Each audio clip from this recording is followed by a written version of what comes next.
1347, a port city on the Crimean Peninsula. Caffa. Genoese merchants look beyond the walls, where an army waits. Not just any army. The forces of Khan Jani Beg of the Golden Horde, an empire that had conquered from China to Eastern Europe, from the steppes of Central Asia to the shores of the Black Sea. And now, after years besieging this city, something was about to happen that would turn this forgotten siege into the origin of the deadliest pandemic in human history. How does a medieval siege on a remote peninsula kill between 75 and 200 million people in the next 3 years? How does one city trigger a pandemic that wipes out half of Europe?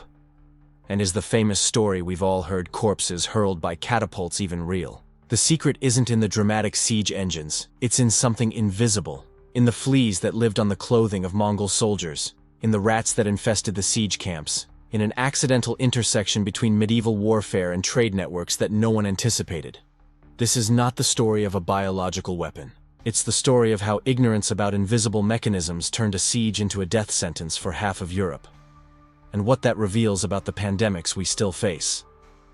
Medieval chroniclers loved a good story, and Gabriel de Mussis, an Italian notary, gave them exactly that.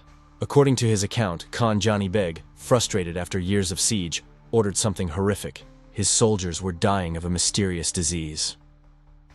So the Khan had the catapults loaded not with stones, but with the bodies of the dead. Picture it. The creak of ropes, the whiz of corpses flying over the walls, the impact. And then, days later, the disease beginning to spread inside the city. It's a visceral image. Terrifying. And that's exactly why it's stuck around for centuries. It's the kind of story that haunts memory. Medieval war, rotting bodies, a biological weapon before anyone even had a word for it. But here's the problem with unforgettable stories. They're usually wrong. And at Caffa, reality is messier, far less cinematic, and actually much deadlier. First, Gabriel de Mussis. He was never in Caffa. Never even close. His account is second-hand, written years after everything went down. He heard stories in a marketplace, rumors from a tavern, and like every medieval storyteller, he turned it into a show. The image of flying corpses is powerful, sure, cinematic, but it's almost certainly made up. A narrative trick. Here's the inconvenient truth about bubonic plague that kills the whole story. It doesn't spread through corpses. Period. It doesn't work that way. That's your first clue the famous story is completely wrong. The Black Death, caused by the bacterium Yersinia pestis, travels in a much subtler and much deadlier way. It lives in fleas. Microscopic fleas that bite rats. And when those rats die, the fleas have hours, maybe days, to find warm blood. Then they jump to new hosts, humans. The fleas bite.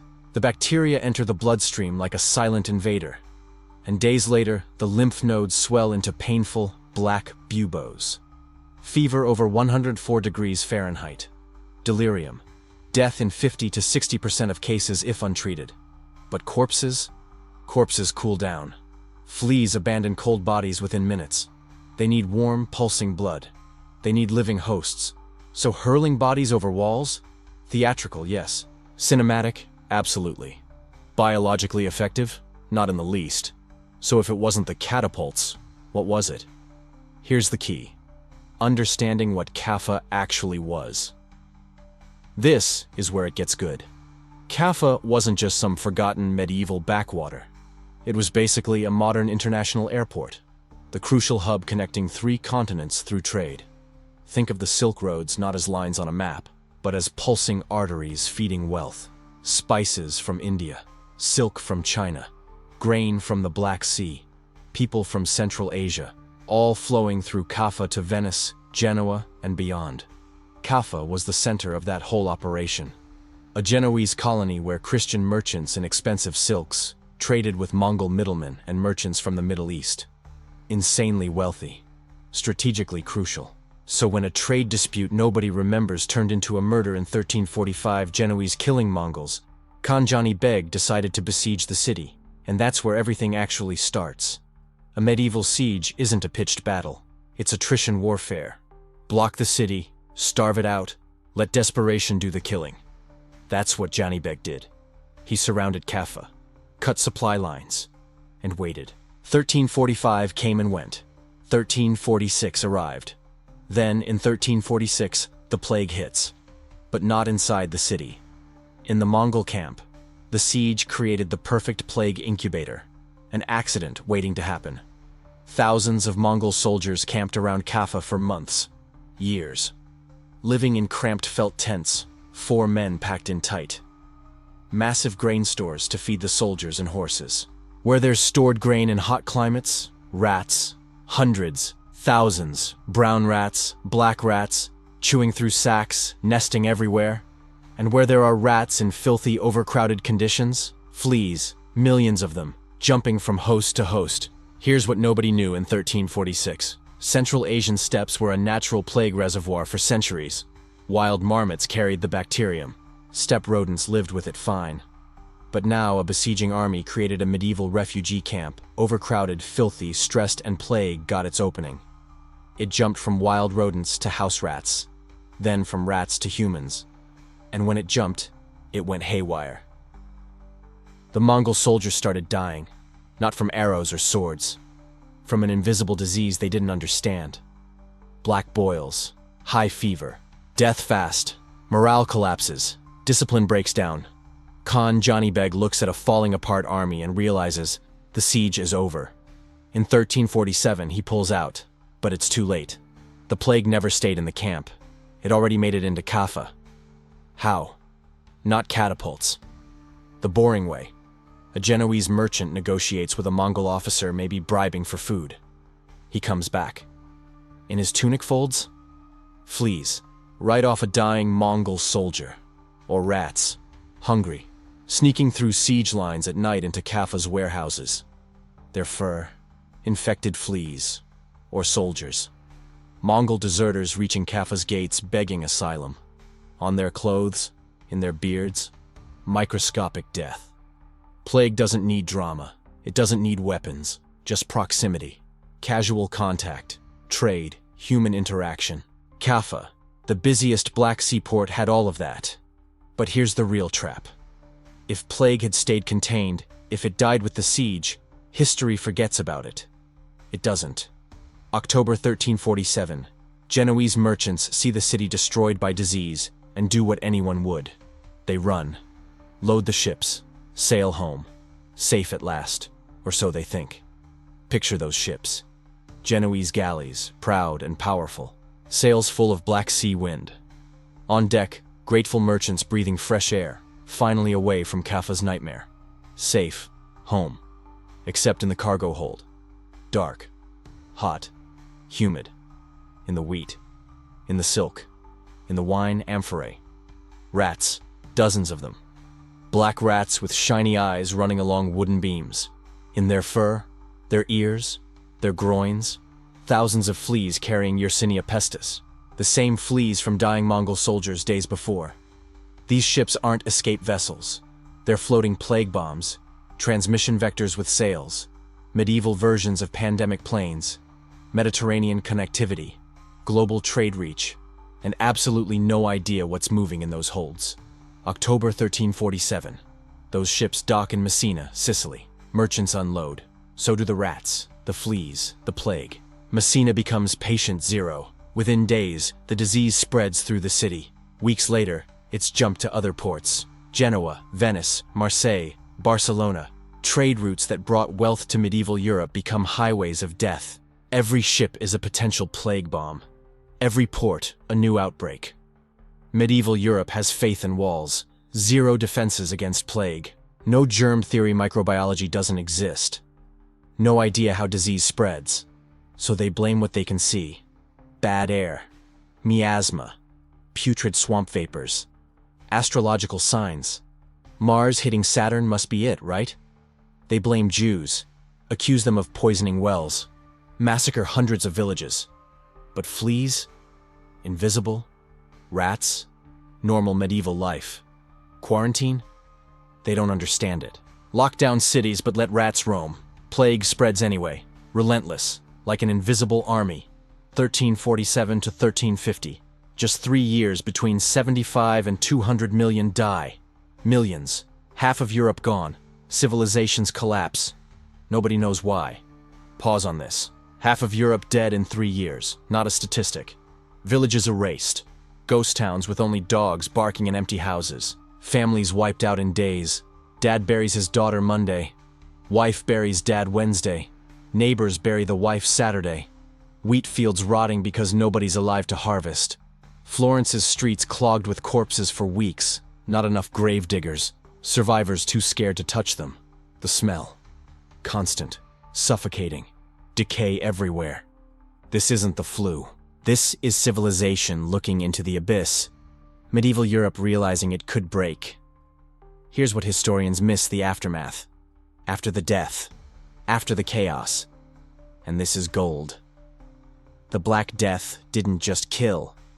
It restructured medieval society, fundamentally, ways nobody in 1350 could predict. Start with labor shortage. Half the population gone means fewer people working land, fewer peasants serving lords in castles. And for the first time in centuries, maybe since Rome, survivors had leverage, bargaining power. Before, a peasant was replaceable.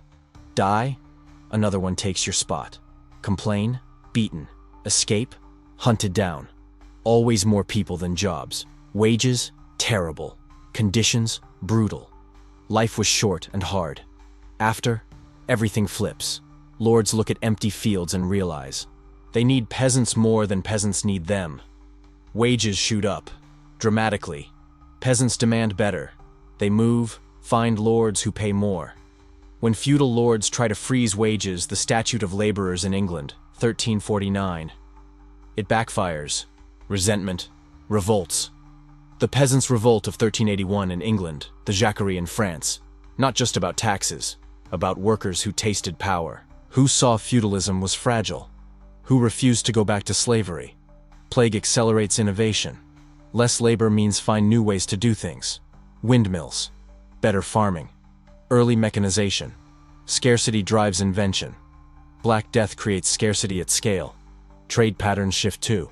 Before, Europe needs grain, populations destroyed, demand drops, merchants pivot, more luxury goods, manufactured products, seeds of merchant economics, future renaissance, early capitalism, then the psychological fallout. Black Death breaks something in medieval minds. The church was absolute moral authority, promised salvation, order, meaning. But when plague hits, priests die like everyone else. Prayers don't work. Miracles don't happen. People start questioning. Quietly.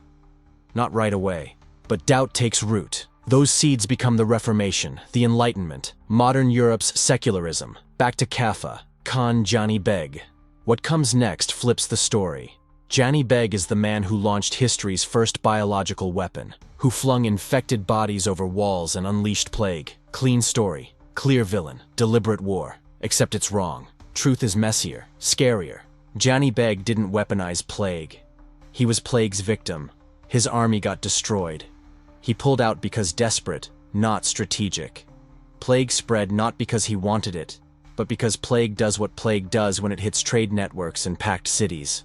Caffa isn't about intent. It's about consequence. How a local siege becomes global catastrophe when it hits systems nobody understands. How invisible mechanics, fleas, rats, trade routes matter more than armies and catapults. How civilization's fragility, the delicate balances complex societies depend on, gets exposed by one shock. Medieval Europe is a Jenga tower. Each block, workers, lords, clergy, trade, agriculture. Stable, functional.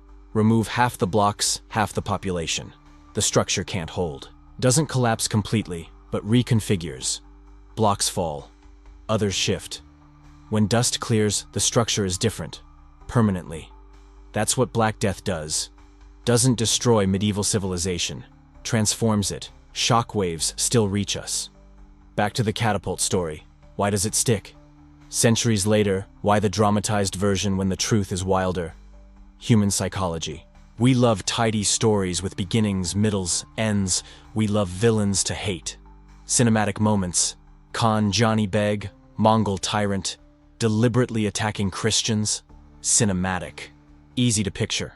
The Khan commanding. Soldiers dragging corpses. Catapults creaking. Memorable. shareable. The truth? Invisible fleas in dirty clothes, brown rats in shipholds, merchants carrying death by accident. Banal, confusing, no villain. No dramatic moment to film, just mundane accidents, rational decisions, and consequences nobody controlled. And maybe that's what scares us most. Think. Black Death, deadliest pandemic ever happens totally by accident. 75 to 200 million die not from evil plans but pure chance, fleas, rats, bad luck. What does that say about our fragile world? We're even more global now. Supply chains span continents. Airplanes connect every city in hours, not months. Population density makes 1347 Caffa look empty. Tokyo, 37 million. Mumbai, São Paulo. Recently, COVID-19 went from Wuhan to the world in weeks. Ebola, SARS, MERS. Question: are we safer than medieval Europe? We have germ theory, microscopes, vaccines in months, quarantine science. But we have 8 billion people in cities. Planes faster than Genoese ships dreamed. Urbanization unimaginable in 1347. Same fragility. Same blind dependence on complex systems. Same vulnerability to biological shocks nobody predicts. Caffa's lesson isn't biological weapons are scary. It's we don't need weapons for catastrophe. Chance is enough. A virus finds the right vector. Rational decisions, merchants running from 6 cities cascade into apocalypse. Not understanding our systems guarantees disaster. Gabriel de Musis, the notary who created the catapult story, was probably trying to understand an incomprehensible tragedy. No modern science, no bacteriology, no knowledge of infectious disease. So he told a story his worldview made sense of. War, cruelty, direct cause and effect. Understandable, dangerous. When we oversimplify stories, create myths hiding complex truth, we repeat mistakes. If Black Death was a weapon, we miss the real lesson. Disasters aren't from villains. They're from systems, unforeseen intersections, not understanding how the world works. Back to Caffa 1347. Genoese ships sailing to Messina, rats in holds, fleas in fur. Merchants weren't villains, weren't spreading disease deliberately, just surviving, getting home. In doing so, they become vectors of history's deadliest pandemic. Not malice, ignorance, not knowing what they carried, not understanding the systems they relied on could be death highways. Khan Johnny Beg? Not evil genius, not launching a weapon. A commander facing an outbreak destroying his army. Pulling out was rational, human. Consequences were apocalyptic, not intentional. Just what happens when invisible forces hit human networks. Fleas, rats, trade. All existed before. The siege brought them together. Created the recipe for plague, jumping from regional problem to continental catastrophe. History loves assigning great causes to great events. Villains, heroes. Sometimes the biggest things happen by accident. The world changes not because somebody planned it, but because small factors stack wrong. Flea bites rat. Rat climbs ship. Ship sails to new port. Half of Europe dies. No drama. No cinematic moment. Just invisible mechanics working. Blind humans drawing consequences they never wanted. When we think Caffa, when we think Black Death, don't think catapults. Think fleas. Think systems. Think how local acts go global when they hit networks we don't understand. Here's the question keeping you awake. What fleas are we carrying? What rats hide in our metaphorical holds? Which systems do we depend on without fully understanding? What happens when a shock, conflict, disease hits those systems wrong? Caffa's final lesson isn't comforting. Civilization is fragile, more than we admit. We build complex systems, elaborate economies, global trade networks. We feel safe because they work every day. Underneath, fragile. Dependencies we don't fully get. Takes one shock, one plague, one war, one climate collapse to show we're always at the edge. Black Death shattered the medieval world, also transformed it. Forced changes that built modern Europe, better wages, more mobility, questioning authority, innovation, the Renaissance, the Reformation, all rooted partly in plague's chaos. What Caffa teaches, We don't need villains to create hell. We just need ignorance of invisible mechanisms. Ignore the systems we're part of. When shock comes, and it will, we discover, like medieval Europe, civilization is always one step from the abyss. Next pandemic won't be the last. Question: will we understand the mechanisms, see the fleas in time, or repeat 1347? If this look at history's invisible mechanics changed how you see the world, like this. Want more stories showing how small details change everything? Subscribe. History rarely happens like they taught us. And maybe, just maybe, if we stop worshipping myths and start studying the fleas, we get a chance.